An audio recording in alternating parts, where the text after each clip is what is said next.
The songs arise in every heart reflects in... Shalom à vous, peuple de Dieu, et bienvenue sur votre chaîne Psalmist Kingdom. C'est une joie de vous retrouver dans cet espace de partage et d'édification, où ensemble, nous cherchons à percer les mystères de la parole de Dieu pour grandir dans notre foi. Dans notre quête spirituelle, nous oublions parfois que Dieu a utilisé des éléments tangibles pour manifester sa puissance et sa grâce. L'histoire biblique est riche d'objets qui, loin d'être de simples reliques, est un des canaux de bénédiction et de protection divine. Aujourd'hui, nous allons redécouvrir 5 de ces objets spirituels souvent oubliés ou mal compris. Notre voyage sera fascinant, mais il exige une grande prudence. Il est crucial de se rappeler que la puissance ne réside jamais dans l'objet lui-même, mais en Dieu seul. Ces artefacts ne sont que des symboles, des rappels de sa promesse et de sa présence.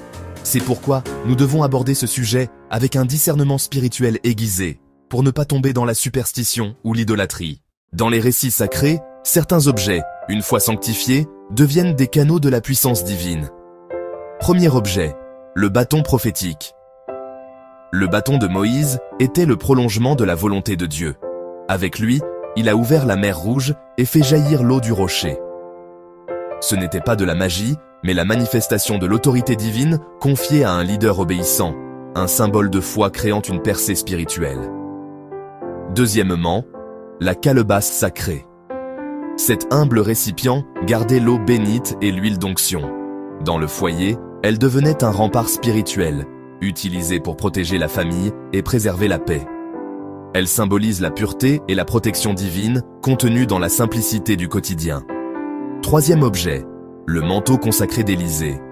En ramassant le manteau d'Élie, il a hérité d'une double portion de son esprit, un transfert tangible d'onction et d'autorité. Ce manteau est une couverture spirituelle pour l'intercession, symbolisant l'héritage et la transmission du pouvoir divin à travers les générations.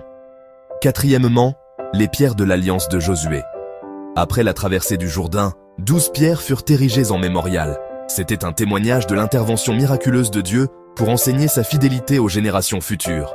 Elles sont le symbole d'une promesse tenue, le fondement de la foi bâti sur les actes passés. Enfin, l'huile consacrée. Quand Samuel a oint David, l'Esprit de l'Éternel est descendu sur lui, le transformant de berger en roi. L'huile consacre, guérit et protège, mettant une personne à part pour un but divin. C'est le symbole visible de la présence du Saint-Esprit, conférant grâce et autorité. Bien-aimé, aucun objet n'a de pouvoir par lui-même. Il est crucial de comprendre cette vérité fondamentale pour ne pas tomber dans le piège de la superstition ou de l'idolâtrie. Le pouvoir ne réside pas dans l'huile, l'eau ou le sel, mais en celui qui les a créés. Leur puissance dépend entièrement de votre relation personnelle et intime avec Dieu, de votre niveau de sanctification et de la fermeté de votre foi.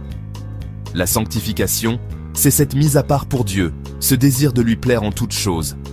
La foi, c'est cette confiance inébranlable que Dieu agit à travers votre obéissance. Sans une vie d'obéissance au commandement divin, un objet, aussi consacré soit-il, reste simplement matériel, vide de toute puissance spirituelle.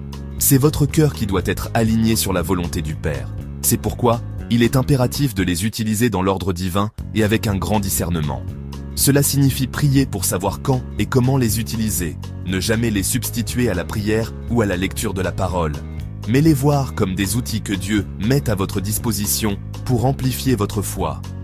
Votre héritage spirituel, cette connexion directe avec le royaume des cieux, est une richesse inestimable. Il vous donne accès à la paix, la force et la victoire.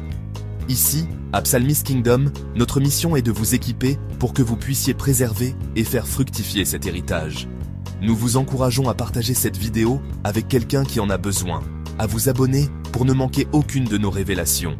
Car les mystères du Très-Haut, une fois révélés et mis en pratique, sont véritablement la clé infaillible de votre victoire sur les ténèbres.